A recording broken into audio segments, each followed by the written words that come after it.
Bismillahirrahmanirrahim. Assalamualaikum warahmatullahi wabarakatuh. Selamat siang, salam sejahtera buat kita semua. Kita ketemu lagi ya di perkuliahan yang berbeda. Mata kuliahnya farmakologi toksikologi molekuler. Nanti pengampunya saya dan Pak Gunawan. Kalau nggak salah ada satu lagi, tapi saya lupa siapa. Materinya sama seperti dulu Anda pernah belajar di S1 ya, farmakologi toksikologi, tapi di sini kita akan lebih bicara di aspek molekuler, sehingga untuk masing-masing golongan obat, masing-masing disease nanti kita akan lebih memfokuskan di aspek molekulernya. Jadi mulai dari pengantar farmakologi molekuler, kemudian kita akan bahas aksi obat pada berbagai kompleksitas organisasi, dan kita bahas senyawa atau molekul biologis sebagai target kerja obat. Nah, sebagai pendahuluan saya sampaikan sedikit. Jadi saat ini perkembangan ilmu dan teknologi sudah sangat maju sehingga kerja obat sudah bisa dijelaskan di level seluler bahkan molekuler. Nah, kita ketahui bahwa mekanisme kerja obat merupakan interaksi, sebagian besar merupakan hasil interaksi obat ini atau senyawa ini dengan sistem biologis di level molekuler. Sehingga kemudian muncullah ilmu baru, cabang dari farmakologi yang namanya farmakologi molekuler, yang kita membahas suatu molekul sebagai unit fungsional yang penting. Jadi di sini kita menjelaskan efek farmakologi suatu obat di tingkat molekuler. Nah, untuk itu kita akan bicara apa itu target molekuler obat. Nah, kita tahu bahwa sebagian besar obat, targetnya adalah suatu protein seluler. Jadi ada interaksi selektif antara obat dengan protein seluler tersebut, ya, sehingga obat itu bisa digunakan untuk mendiagnosa atau mengobati penyakit. Targetnya bisa berupa protein milik manusia atau bisa juga protein milik bakteri, virus, fungi, atau organisme lain. Hanya sedikit obat yang bekerjanya bukan karena berinteraksi dengan target, tapi karena dia punya mekanisme fisikokimia tertentu. Jadi dia karena karakteristik fisika kimianya, dia kemudian mempengaruhi lingkungannya. Contohnya antasid.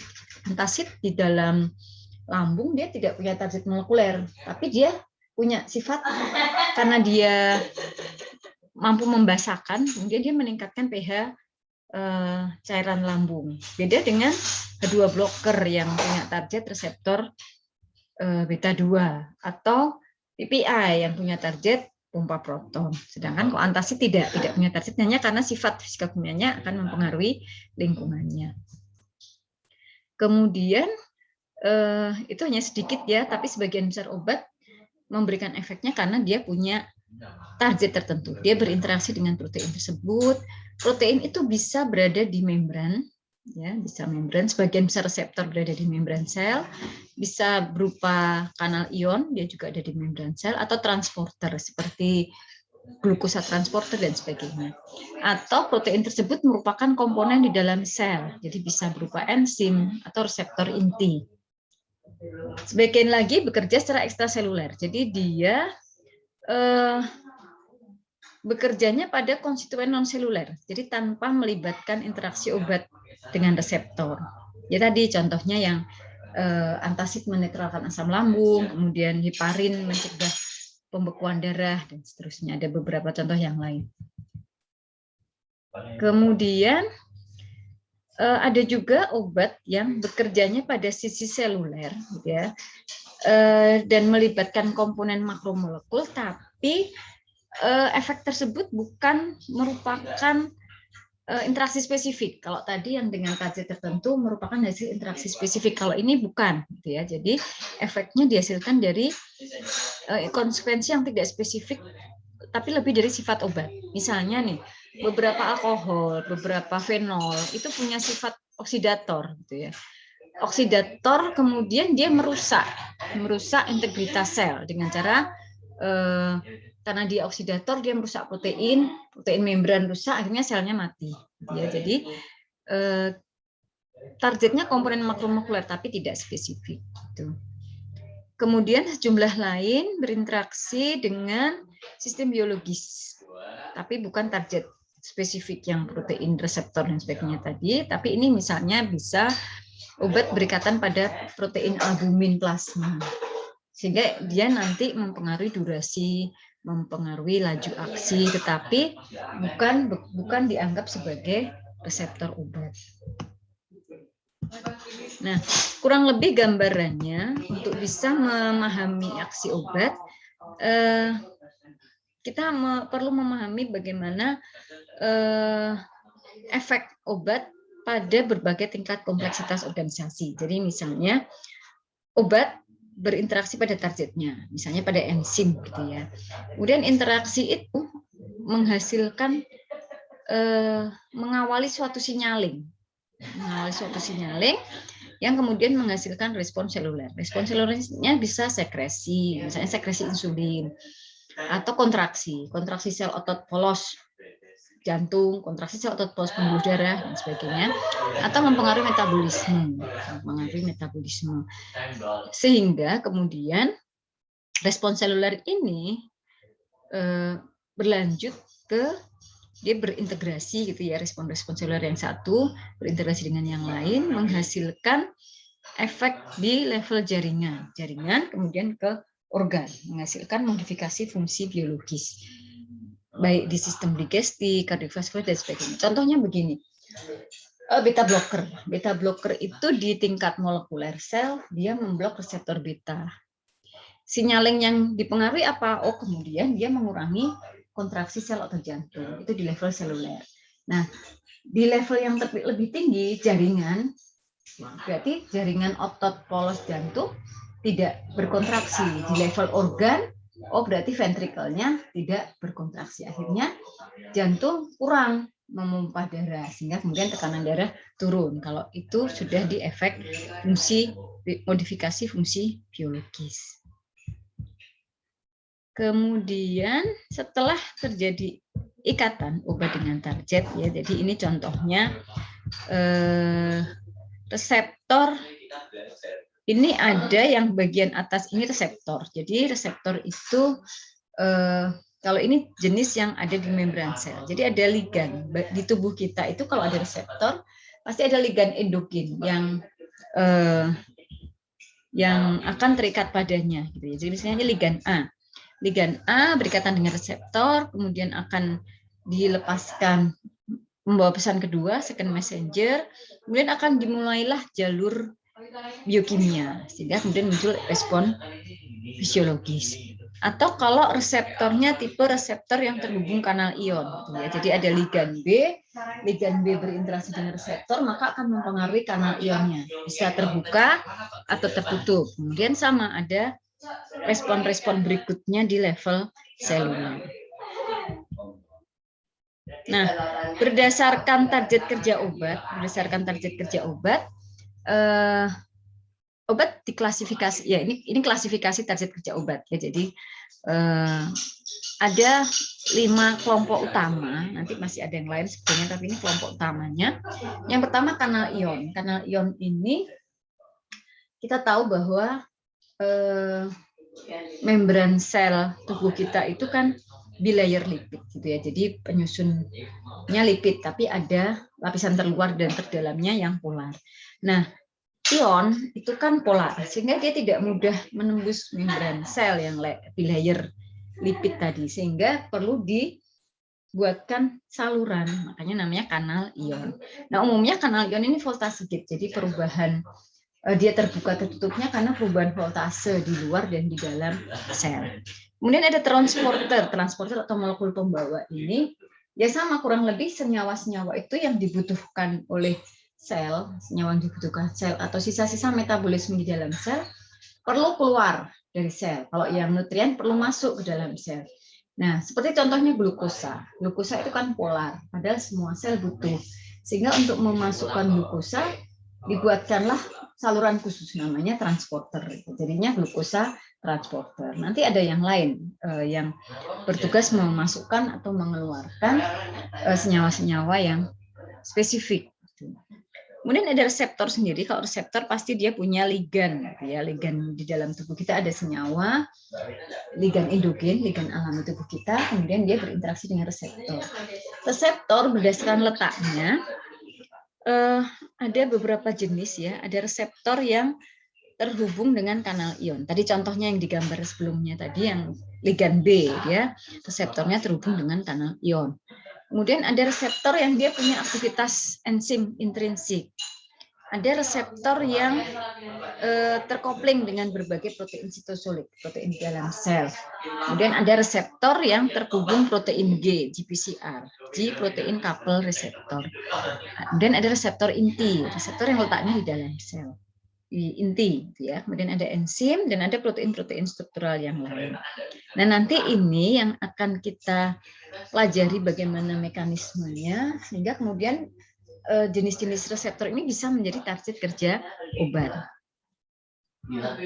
Nah, kalau kita lihat kembali, mengulang dulu semester 1 di S1 di awal-awal Anda belajar sel ya. Jadi, kalau kita lihat sebuah sel di tubuh kita, tadi reseptor kan sebagian besar banyak ada di membran. Nah, membran itu bagian kecil daripada sel. Di membran itulah terletak atau tertanam sebagian besar reseptor. Jadi Anda bayangkan sel kita yang kecil, membrannya demikian tipis, demikian kecil, tapi justru disitulah target-target kerja obat banyak berada.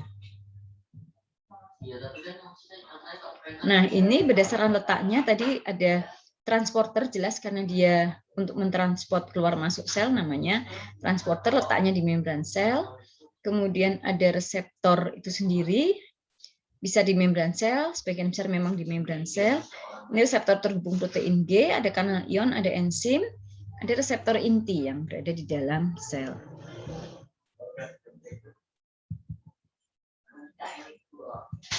Kemudian tadi sudah saya sampaikan sebagian besar target kerja obat itu ada di membran sel ya. Ini tadi sebenarnya sama saja. Ini reseptor terhubung kanal yang paling atas yang A, yang B GPCR.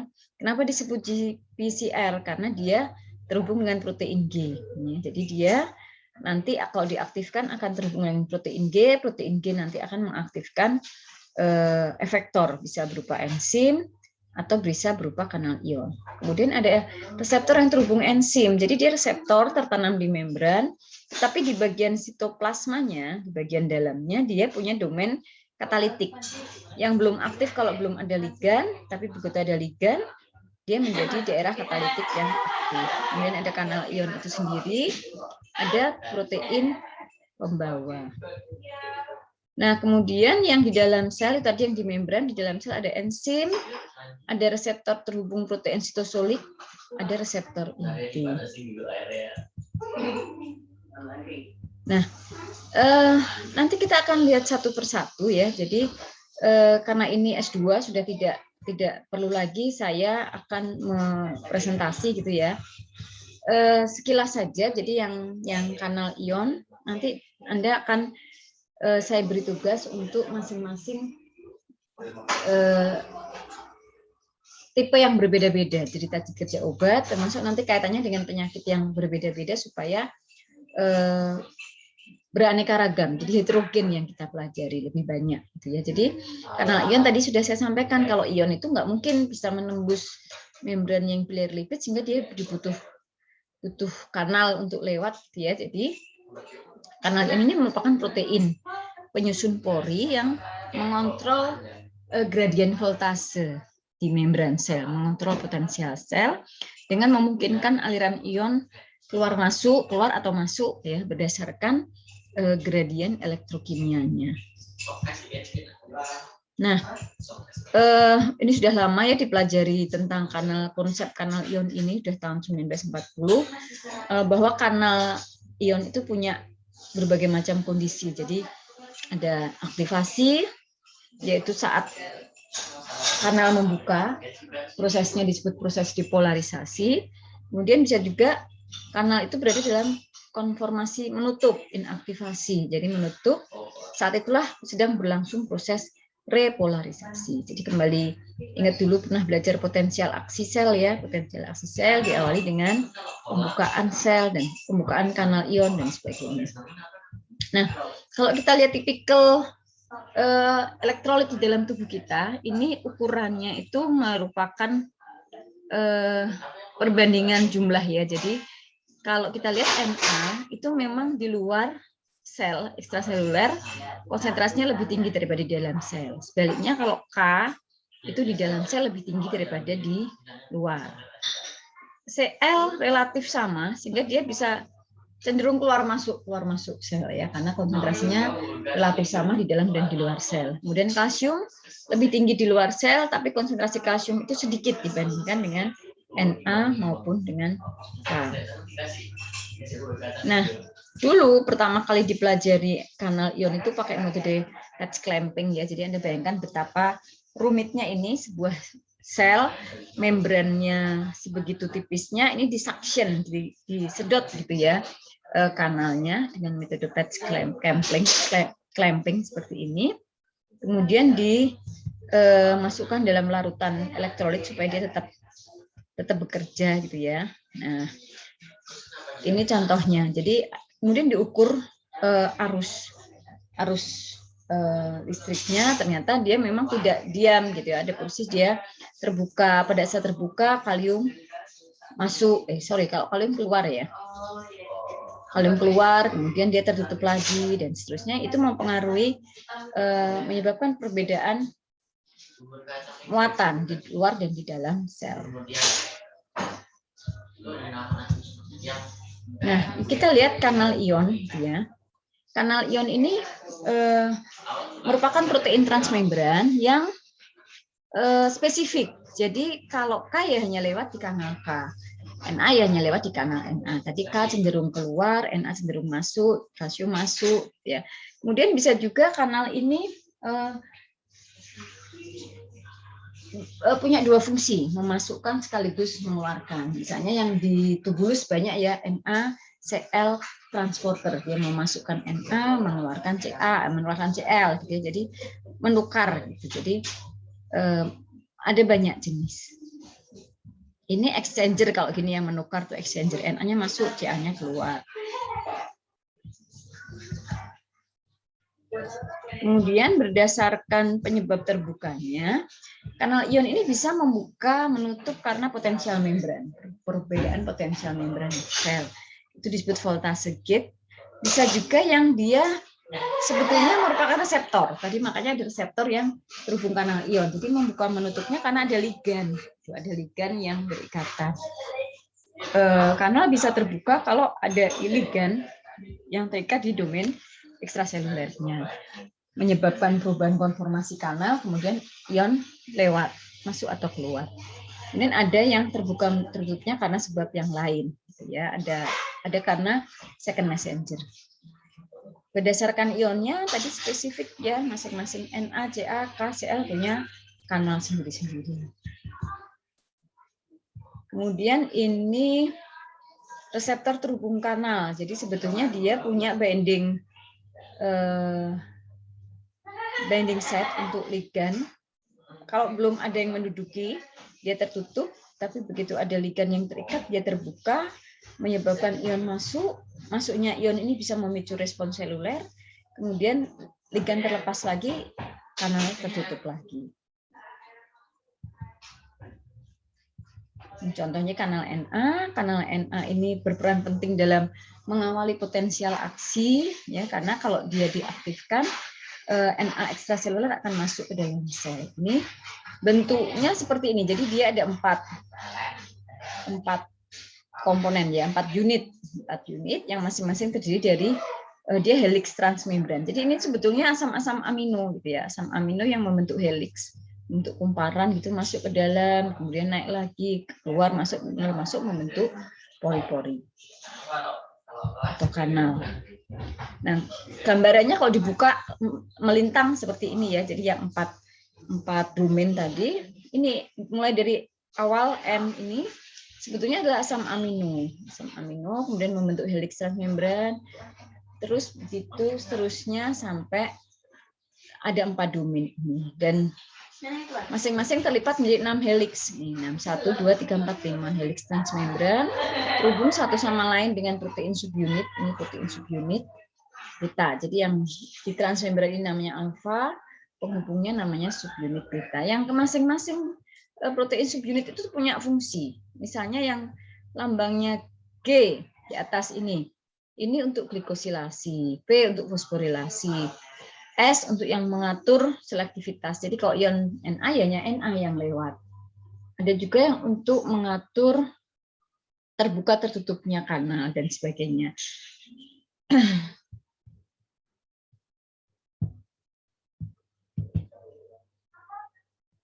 Nah, proses terbuka tertutupnya kanal Na ini ada 3 stage ya, 3 state. Kalau kanal sedang pada posisi istirahat, gitu ya, tertutup istirahat, deaktivasi, maka kanal ini menutup di domain intraselulernya, ini yang M ini nutup, gitu ya. Kemudian karena ada perubahan voltase, terjadi aktivasi peristiwanya disebut peristiwa depolarisasi, kanalnya terbuka, Na masuk. Nah, setelah Na masuk, ini peristiwa berikutnya disebut peristiwa repolarisasi atau kanal pada posisi inaktif. Itu yang menutup adalah gate H ini ya. Jadi kanal tertutup setelah depolarisasi, yang menutup tapi partikel inaktivasi. Nah, ini berada di tahapan aktivasi. Kemudian kembali ke fase istirahat. Fase istirahat itu dia siap menerima instruksi berikutnya untuk terbuka, gitu ya. Nah, kalau dilihat ini sebetulnya video bisa berjalan ya, tapi karena ini sudah saya convert PDF malah tidak bisa berjalan videonya. Jadi terjadi dalam waktu yang sangat cepat. Ini adalah view 1 milidetik. Anda bisa bayangkan 1 milidetik, 1 detik dibagi 1000 gitu ya. Begitu cepatnya kanal Na itu jadi terbuka di sini masih tertutup gitu ya. Terbuka, tertutup, kemudian dia masuk, Na masuk gitu ya. Depolarisasi di sini, tertutup lagi, istirahat gitu. Nah, ini terjadi dalam waktu yang sangat cepat. Kemudian ini contoh obat yang bekerja memblok kanal Na. Contohnya anestesi lokal. Anestesi lokal itu dia ada 2 jenis kan, yang bermuatan dan yang tidak bermuatan. Makanya dia ada amida, biasanya amida ya, prokain, amid, gitu ya. Dia ada dua bentuk, bermuatan dan tidak bermuatan. Yang tidak bermuatan itu hanya bisa di luar, gitu. Dia memblok dari sini. Yang bermuatan bisa sampai dalam. Nah, bermuatan atau tidak bermuatan dia memblok Na masuk. Jadi kalau Na tidak bisa masuk ya potensial aksi nggak bisa terjadi. Akhirnya sel tidak bisa meneruskan rangsang, gitu ya. Jadi kalau kanal Na dihambat, ini sel saraf ya, ini sel saraf, karena Na-nya dihambat, dia tidak bisa meneruskan rangsang. Jadi ya tidak terasa sakit karena tidak ada informasi yang dilanjutkan oleh sel. Kemudian membran transporter itu biasa disebut juga protein transporter. Biasanya dia berupa kanal ion yang tergantung ATP. Kenapa kok tergantung ATP? Karena umumnya melawan gradien konsentrasi. Kalau kanal tadi, kanal biasa itu kan dia membuka menutupnya bisa karena voltase atau bisa karena reseptor, karena ligand. Nah, umumnya keluar masuknya ion itu sesuai, jadi dari konsentrasi tinggi ke rendah. Tapi kalau transporter atau pompa ion itu membutuhkan energi karena dia harus melawan gradien konsentrasi. Jadi kalau didefinisikan dia protein yang melintasi membran bilayer, merupakan kanal transmembran ya, dengan rantai asam amino hidrofil untuk membentuk kanalnya, berfungsi untuk uptake nutrien dan membuang zat yang tidak berguna. Tadi nutrien maupun zat yang tidak berguna itu nutrien harus dimasukkan, zat tidak berguna harus dikeluarkan, tetapi karena dia polar nggak bisa, harus pakai pompa karena melawan gradien konsentrasi.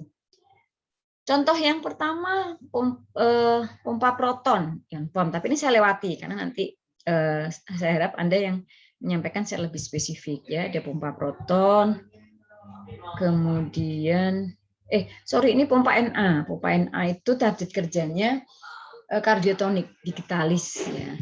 Kemudian nanti ada pompa proton, pompa ini masih pompa Na, nanti ada pompa proton, sehingga ada obat PPI ya. Kemudian ini jenis-jenis transporter, kalau yang diangkut hanya satu dan searah namanya uniporter. Kalau yang diangkut dua, tapi arahnya sama, maka namanya symporter. Tapi kalau menukar, ya masuk Na keluar Ca, namanya antiporter. Ini contoh-contoh cotransporter, kemudian targetnya di tiasid ya. Kemudian ada diuretic loop, juga dia cotransporter. Terus ada ABC transporter, ini saya skip. Nanti tugas Anda lebih detailnya. Ini yang exchanger ya, atau antiporter, karena dia menukarkan. Satu ion dimasukkan, yang lain dikeluarkan. Kemudian ada enzim itu sendiri. Jadi kalau enzim itu protein, tapi tugasnya mengkatalisis reaksi biokimia di dalam tubuh. Ya. Jadi konsepnya ada substrat endogen yang kemudian berinteraksi dengan enzim, dikatalisis menjadi produk. Nah, si obat ini mengintervensi pada enzim tersebut, bisa menginduksi, mengaktifkan, tapi lebih banyak obat itu bekerja menghambat enzim dan bisa memberikan efek yang reversible atau yang irreversible. Nah, ada macam-macam enzim ya. Kalau dia berperan sebagai inhibitor, maka menghalangi substrat dikatalisis oleh enzim. Nah, ini contoh enzim di tubuh manusia, ada banyak sekali ya, tapi yang tidak mungkin semua kita pelajari, jadi nanti kita perwakilan beberapa enzim yang penting. Ya, ada acetylcholinesterase, siklooksidase, angiotensin converting enzyme, xanthine oksidase, dan sebagainya. Kemudian ini saya skip saja, karena nanti ini tugas Anda.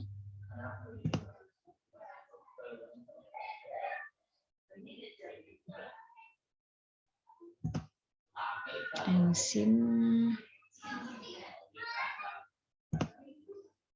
Kemudian ada reseptor itu sendiri. Jadi reseptor itu protein yang berinteraksi dengan senyawa endogen, membawa pesan. Jadi kalau di tubuh kita ada sebuah reseptor, pasti ada ligannya. Misalnya ada reseptor histamin, kita punya histamin. Reseptor adrenergi, kita punya adrenalin. Reseptor kolinergi, kita punya asetilkolin. Cuma yang menjadi ligan itu bisa hormon, bisa neurotransmitter, bisa berbagai mediator kimia dalam sistem imun. Hormon misalnya, hormon insulin, dia punya reseptor insulin. Apa bedanya hormon dengan neurotransmitter? Kalau hormon itu disekresikan oleh kelenjar.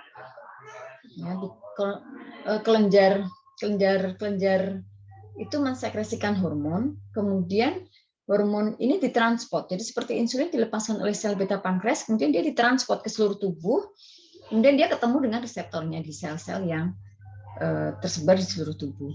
Tapi kalau neurotransmitter itu pembawa pesan di sistem saraf, neuron ya. Jadi ujung saraf mengeluarkan neurotransmitter, misalnya mengeluarkan asetilkolin. Kemudian di sel targetnya ada reseptor kolinergik namanya. Kemudian terjadi interaksi. Jadi dilepaskan di situ, bekerja di situ kalau neurotransmitter. Tapi kalau hormon dilepaskan oleh kelenjar, kemudian ditransport ke seluruh tubuh sampai dia ketemu reseptornya. Kalau mediator kimia dalam sistem imun ya bisa interleukin, TNF, itu kan mediator-mediator yang punya reseptor, histamin juga ya. Obat bekerja dengan melibatkan diri dalam interaksi antara senyawa kimia endogen dengan reseptornya. Bisa menstimulasi, disebutnya agonis, atau bisa mencegah interaksi ligan endogen dengan reseptornya, disebut antagonis. Jadi kalau tubuh kita kekurangan, maka kita tambahkan agonis, tapi kalau kelebihan, maka kita berikan antagonis. Seperti misalnya pada pasien asma.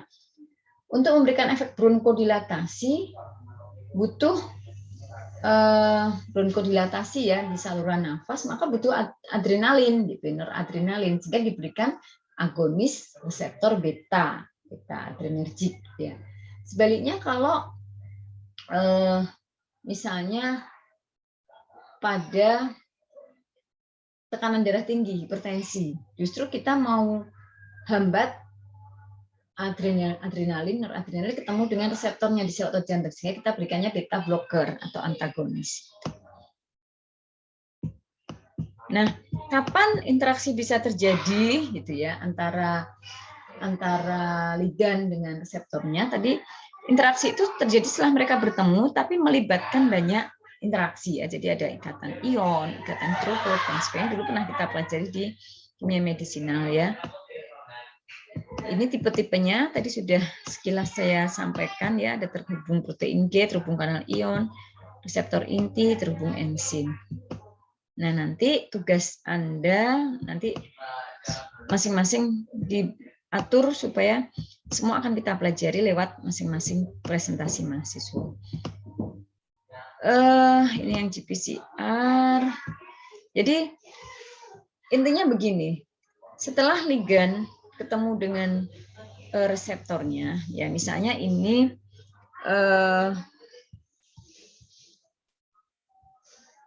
ligan ya, jadi ligannya ada tulisan kotak tulisan ligan itu. Ligan membentuk interaksi, dia masuk ke sisi aktif reseptor, terbentuk ikatan ion, terbentuk ikatan hidrogen, ikatan lemah ya, interaksi van der Waals. Kemudian setelah terbentuk ini gitu ya, terjadi perubahan konformasi. Jadi ikatan-ikatan yang lemah ini akan merubah ya. Jadi ini kan ikatan hidrogen, tapi lemah gitu. Kenapa? Karena jaraknya jauh gitu. Jaraknya jauh antara gugus OH di ligan dengan gugus OH di reseptor ini jaraknya jauh. Supaya ikatan hidrogennya jadi lebih kuat, maka reseptor akan merubah konformasinya karena reseptor itu fleksibel ya, tidak kaku karena dia bagian dari sel yang hidup. Jadi dia tidak kaku, dia akan merubah konformasinya gitu ya, mendekati ligan, sehingga perubahan ini akan menyebabkan perubahan yang lain. Misalnya kalau itu reseptor terhubung kanal ion, dengan dia bergerak mendekati ligan, kanal ionnya terbuka. Gambarannya kurang lebih kasarnya seperti itu. Jadi interaksi ligan dengan reseptor akan memberikan perubahan di sel itu sendiri. Nah, itu nanti perubahannya bisa sederhana, bisa sangat kompleks gitu ya. Seperti pada GPCR itu perubahannya sangat kompleks gitu. Jadi mengaktifkan protein G dan seterusnya sampai kemudian ada signaling. Nah, nanti itu yang akan kita pelajari yang namanya signaling pathway, jalur signaling. Seperti ini misalnya. Protein G itu macam-macam gitu ya. Ada banyak subunit yang targetnya juga macam-macam. Ada yang targetnya enzim fosfolodiesterase, ada yang targetnya kanal ion gitu ya. Yang kemudian masing-masing target dari protein G ini juga punya efek yang berlanjut. Makanya namanya signaling gitu ya, pensinyalan gitu, signaling pathway, jalur pensinyalan. Itu yang akan kita pelajari di mata kuliah ini. Ini gambaran bagaimana si epinefrin gitu ya, dia ketemu dengan reseptor beta adrenergik, kemudian mengaktifkan protein G akan mengaktifkan adenilat siklase itu nanti merubah ATP menjadi CAMP ini masih ada panjang, makanya garis putus-putus gini ya, karena masih ada panjang respon berikutnya sampai yang teramati adalah meningkatnya heart rate, dilatasi otot polos pembuluh darah, pemutusan glikogen jadi glukosa dan seterusnya. Itu nanti yang akan kita pelajari bagaimana sih ceritanya, kenapa kok dulu kita pernah belajar gitu ya. Beta blocker itu hati-hati pada pasien yang DM. Oh, ternyata hubungannya ada memang karena aktivasi adenat siklase itu mempengaruhi perubahan glikogen menjadi glukosa. Jadi sebetulnya kalau kita belajar di level molekuler, apa informasi yang terkait efek obat itu bisa kita jelaskan gitu ya, kenapa kok demikian gitu. Ini gambaran yang lain kurang lebih sama. Kemudian dari reseptor terhubung kanal ion tadi sudah saya jelaskan kurang lebih seperti itu ya. Jadi ada binding set untuk ligan di luar, ligan terikat, kanal terbuka, ionnya bisa lewat gitu. Nanti kita bahas lebih detail, contohnya pada reseptor nikotinik, itu reseptor terhubung kanal ion. Nah, seperti ini. Jadi karena ligan itu berinteraksi, terbentuk ikatan tapi masih lemah, kemudian untuk menguatkan ikatan reseptornya bergerak gitu ya, bagian tertentu reseptor bergerak, ini kanal tadinya menutup, akhirnya kanalnya terbuka. Ini contohnya reseptor nikotinik dan seterusnya, nanti kita akan bahas satu persatu. Kemudian reseptor terhubung enzim, itu sama, dia protein transmembran, tapi di daerah sitosolitnya ada daerah domain katalitik yang tugasnya mengkatalisis reaksi enzimatik. Biasanya aktivitas paling banyak itu jenis enzimnya adalah enzim tirosin kinase. Nanti ada jalur yang lebih rumit, jalur JAK kinase, jalur RAS-RAF itu ya, nanti itu yang akan kita pelajari di semester ini. Ya, ini jadi ini ligan ketemu reseptor, kemudian ini enzim domain enzim tirosin kinase, terjadi dimerisasi dan seterusnya sampai nanti ada jalur yang lebih rumit, fosforilasi, jalur yang lebih rumit, ada bermacam-macam jalur sehingga kemudian muncul respon seluler. Ini contohnya reseptor faktor pertumbuhan, growth factor. Nah, ini kita abaikan saja. Jadi itu kurang lebih pendahuluan untuk mata kuliah formal. Nanti setelah ini saya akan share tugas ya supaya Anda silakan dibagi kelompok menyiapkan materi. Kita selanjutnya akan diskusi. Baik, saya tutup dulu. Terima kasih atas perhatiannya. Wassalamualaikum warahmatullahi wabarakatuh.